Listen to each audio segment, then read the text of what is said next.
Unblocking digital transformation in charities. There is, probably an entire whole day's worth of conference in just this topic.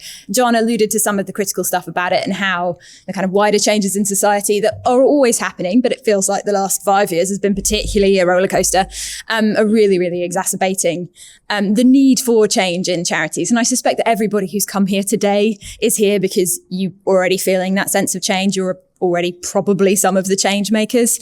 But yeah, I'm going to try and help us have some kind of other ways to think about it, a particular tool that you might be able to use in your organizations to help drive this conversation forward.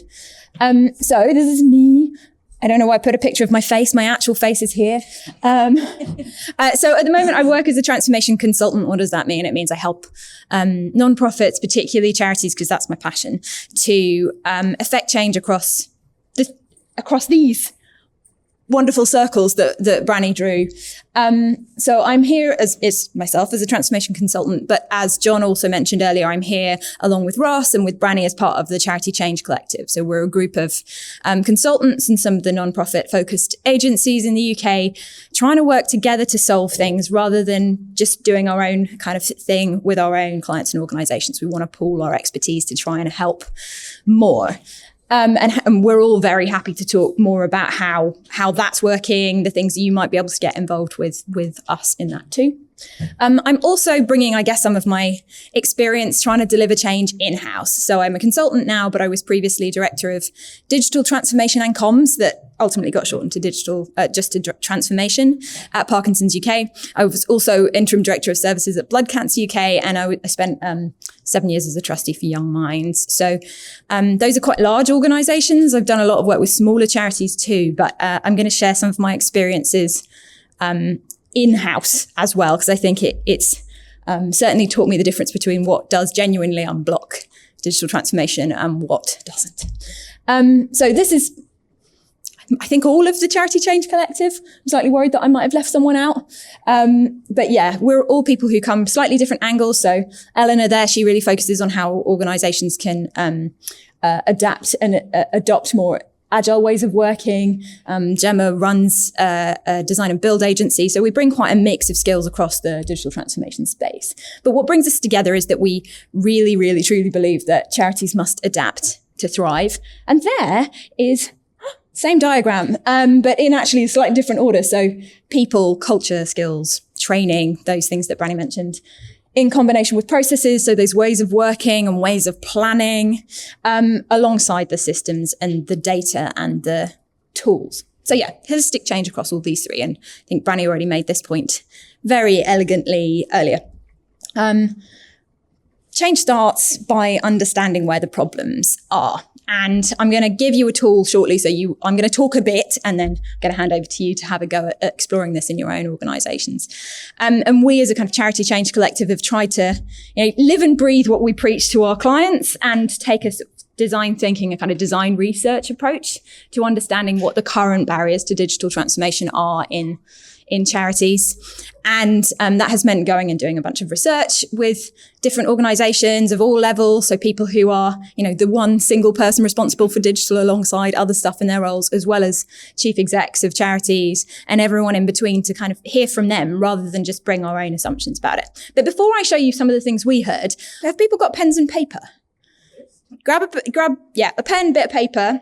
And I want you just to briefly jot down, 3 things happening in your organization. And if you're an organization that supports charities, I think there's probably, you'll have barriers and blockers too. So 3 things that are happening in your organization that you think are blocking digital transformation. So just take a minute to think about this question. Like, write down 3 things, or, maybe it's 1, you might have 10, but try and jot down just 3 things. And we're going to come back to that shortly. If there was a bingo card of blockers to digital transformation, I think you might have just ticked off the main 3. So funding. How do you get funding when you're using your own devices? You haven't even got, funding support to actually give you kit to work with day to day. Trustees, particularly trustees who are older and retired, because that's who can afford to volunteer that kind of time often, who fundamentally don't really get this, don't have that connection to the real need live. These are the kinds of blockers that I think lots of organizations face in different ways. And in with the Charity Change Collective, in sort of doing conversations with different people, these are some of the things that came out for us. I can see some like nodding, like these things are really common and really familiar. And they're really familiar from the organizations I've worked in, that whole sense, like we hate silos, but then everything we do reinforces them. I quite like that this person who's a comms director was clearly quite au fait with tech language and was like, we're always worried about the tech stack, not the human stack. I was like, oh yeah, the human stack. I quite like that as a phrase. But actually it's what you hear just from those couple of examples in this room is that it's super broad. There's so many different angles to this. That's why it feels complex. I think it's why it's sometimes hard to know how to do the how, because there's many different things to unpick. And as a collective, don't worry, you're not expected to be able to read any of the stuff on here. It's just to show the kind of mass of challenges that came out when we did, a relatively small sample. I think we spoke to like 20, 30 people in addition to our clients who we speak to all the time, about the kind of issues that came out. So it is broad. Ugh. Now, what's underneath all of these virtual Post-it notes on a Miro board is a tool that I think will hopefully be useful to you. And I'm going to use it to share a couple of examples, and then you're going to have a go with it. So this iceberg, the iceberg of issues tool, and what you can see here is that at the very top of the iceberg, you might be able to you can see some things happening. You can see some of the challenges going on around digital transformation that are on that surface level. And I'm going to talk about what those might be in a minute. So it might be people come to digital specialist colleagues. So if you're in an organization that's big enough that you've got some specialists, other colleagues come to them with solutions to implement now, rather than talking about the problem they're trying to solve. Classic, I would like an app, or I would like to build this thing on an interactive map. Now, basically, anytime anybody ever came to any of my kind of product teams with that, I was like, you just say no straight away. The answer is always no to those two questions. That's maybe the one thing you can definitely take away from today. Anybody says they want either of those, no. Don't do those. But it's really indicative of something else. Why are they coming with this fully formed solution in their mind that they want you to implement now? So the next level of the iceberg, we're getting into the invisible stuff. What trends or patterns are happening? So is this similar to other things going on that might be causing you kind of to be blocked in digital transformation? So it might be, and this is a real example, that your staff your kind of specialists are spending so much time explaining why the product solution that's been brought to them isn't right, that they don't have time to collaborate to find the right one. And that's happening in multiple different places. So all the time is being taken up with the wrong conversation rather than the right one. Digging deeper underneath as we move from this kind of surface behaviors and activities into attitudes and patterns. So what's influencing that? Well, in this case, it was that other colleagues didn't have any real understanding of the value or the costs or what it was, a definition of things like user experience or digital product management. There were words that they had heard, but they were frankly meaningless and hadn't been well described by the specialist colleagues who had those skills. And a real kind of attitude understanding about, this is about tech and you're tech. So a lot of kind of misunderstanding, misconception. And underneath that, and this is where you get into some real why are my change tactics not working? It's sometimes because you haven't got all the way to working out what are the underlying assumptions and beliefs. And in this case, what was the driving factor was that organization was thinking, I basically don't have the skills to do this. So I'm just going to say, you tech person, you have the skills, you do it. And you're like, oh, right. So if I try and tackle the problem at the top, that too many people are coming to specialist colleagues and asking them to implement solutions just with my no, that doesn't make me a very helpful colleague. It might stop the wrong work happening, but it doesn't really help our digital change because it's just putting a barrier in the way of their problem. But if I start digging into the skills that they have and their understanding of things like UX and digital product management, then we might be able to get back to that point where we're having the right conversation. So this is the tool. And if I were to talk about, skills as a critical one, it comes up. It's so often came up just in this room before. It came up in the fireside chat. Skills are so often the bottom bit underneath whatever is going on above in whatever the problem space iceberg is. And unblocking the skills gap by building relevant digital skills into every role is basically your only way out of this. If you're lucky enough to be in an organization, as I have been, where you've got enough money to hire in more specialists, that's fab. But demand for those specialists will always outstrip supply. And so you have to start building kind of digital and data skills into your broader workforce. And that sounds, oh no, is that expensive? Does everyone have to go on training courses? We haven't got any funding. Actually, there's lots of ways you can build it in, and it's amazing how transformative it can be over time if you do things like, so here's some real examples. So on the right-hand side here, you've got the person specification for the head of equity, diversity, inclusion and belonging from the organization Turn to Us, who work in financial vulnerability. It's not a role that has digital or data in the heading of that role, but what they have, and they have it in every single role in one way, shape or form, is this phrase. This person, right in the top of the About You section, must have the analytical skills and be able to translate data research and trends into strategy. And they test for that at interview. So anyone coming into the organization, if you can influence to make sure that that role description has the appropriate and relevant digital or data skills, you're bringing somebody who's going to help you drive that change, ask the right questions, be more from a kind of let's solve the problem first rather than here's the solution. On the left-hand side, this is from Blood Cancer UK. When I was working there, they already had this set of questions. They call them the digital data and transformation-based interview questions. Every single interview for any role, whether it's fundraising, whether it's service delivery, whether it's finance team, has to ask at least 2 of these.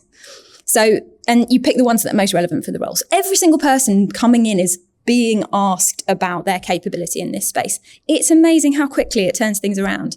And if you're wondering, like, what does it mean? I hate the phrase digital skills, actually, because it's so like, you prod people about what do you need? And people are like, oh, I need to be better at using Teams. But actually, I mean, that might be true.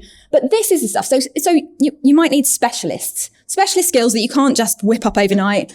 You know, data analysis, marketing campaign optimization, product management, content strategy, infrastructure. These are some examples. These things take quite a long time to learn. You can learn them, anyone can learn them, but you can't just quickly. Whereas the things on the right-hand side should become core capabilities. They can be learnt quite quickly. You know, basic data literacy, don't be scared of it, do use it. Email marketing. Every email you send out to any kind of external supporter or beneficiary that isn't a good email is a wasted opportunity and potentially reputationally damaging. Train people in how to do good emails. Product ownership. Oh, there's a whole presentation about product ownership. That whole challenge before where the person is like, here's my solution. It might be an app. Actually, if they develop the skills to understand how to have a vision, understand enough about how you develop products and felt ownership and responsibility for the kind of performance of those things, they might behave differently. Prototyping, collaborating online. There's so many, but there's a real distinction here. And the ones on the right, I would argue, can be built into roles and can be learnt relatively fast. And as an example of how this played out in practice, I did a big piece of work transforming services at Parkinson's UK. This is what one of the service managers who'd been really resistant to digital transformation change said by the time she had worked as part of a team where she was learning on the job about service design. And the thing I particularly loved, which she was like, it's the most fun I've ever had, learning those new skills as part of her work, working alongside specialist colleagues. So we didn't send her on expensive training. She learned it on the job. Was that she had the most fun. She also then ultimately went on, you know, after 2 years to get a much higher paid role in another organization. But, you know, this is the kind of shift you can make. Right. I'm going to need to be speedy. So I'm going to run through another example and then I'm going to hand over to you to have a go for your own organization. So this one, capacity, actually I mentioned it before, in enabling teams roles never matches demands. Well, what might be going on underneath that? It might be that adding and never deprioritizing activity is happening. That happens. Yes, I see smiles and nods. It might be that everyone is planning and working in silos. I've already heard that phrase today. Oh, yes, silos. So what's influencing that? Well, it's sometimes that there's a real comfort and shared language when you work in a functional team. We all know the same stuff. We all get the same stuff. Great. We've forgotten, perhaps, how to communicate in plain English what it is that we do and why we're valuable. People want to collaborate, but the processes don't support it.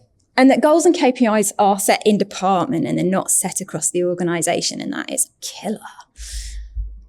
But even deeper underneath this, there is a fear. A lot of it comes back to kind of fear and overwhelm. It's quite emotional stuff. So we might come in with a rationale for digital transformation that is very rational, and you might not be getting anywhere because what's underneath is really emotional. Like, we can't afford to stop what's already in action. I'm, really frightened about what will happen to our service users if we do stop something, anything. And also that sense of like, my thing is more important because it's the only thing you see. I would love to talk about more examples. the way to break down this blocker is to get out of those silos and unite around shared goals. It doesn't have to be restructure your whole organization. So many organizations are doing really great things, working in small squads or little sprint teams where they're bringing together a comms person, a fundraiser, a support service worker to crack a challenge. We did it at Blood Cancer UK. This is in this, the health information person with her back to us, one of the support line nurses, healthcare liaison person, and a marketing person trying to work together on the big question, how do we reach more people affected by blood cancer? Could there be a more important strategic question for that organisation? No. Are these 4 people, and there is a data person in this mix too who's not in the picture, could those people all have something to bring to answering that question? Yes. Were there any structures in the organisation before this that let them talk about that together? No. So even those regular conversations, bits of time-bound, protected time together makes all the difference. Now, hopefully this is like a really, really short session introduction into how to think about what's really going on in terms of the blockers. Now, sometimes blockers are just really direct. We haven't got any funding. We need to find some funding. We need support to get the funding. And there aren't magical solutions to that. There are arguments, to be made. There are business cases. There is support from people like the Charity Change Collective, our pooled wisdom on here's something you could say to your board member to get them to care. There's definitely kind of some free advice around those kind of things. But hopefully once you get into the more specifics around your blockers, getting underneath what's really going on and tackling the thing underneath can get you further than just trying to deal with the thing at the top is the point of this exercise. Now, it's a good exercise that you can run. You can do it individually and spend, I'd really encourage you to spend more time doing this, personally and thinking about, your role and what you can do. But it's also a really great thing to do with teams. It's a good thing to do cross-organizationally. You don't have to describe it as digital transformation. I don't really like the word digital because it makes it other and for the techie people. So you can talk about organizational barriers when you're really talking about digital transformation because really they're the same thing. So you can use this as an activity that it doesn't have to be billed as digital transformation, but it can be about what does your organization need to do to deal with the constant change that we're being battered with. And I think everybody might say, yeah, there's value in that conversation as you subtly use it to build your digital transformation agenda. I hope this has been helpful. It's been really nice to meet you. I'm actually moving to Scotland in the new year. So it's nice to actually kind of start to build my network here. So please do come and chat. And yeah, thank you very much.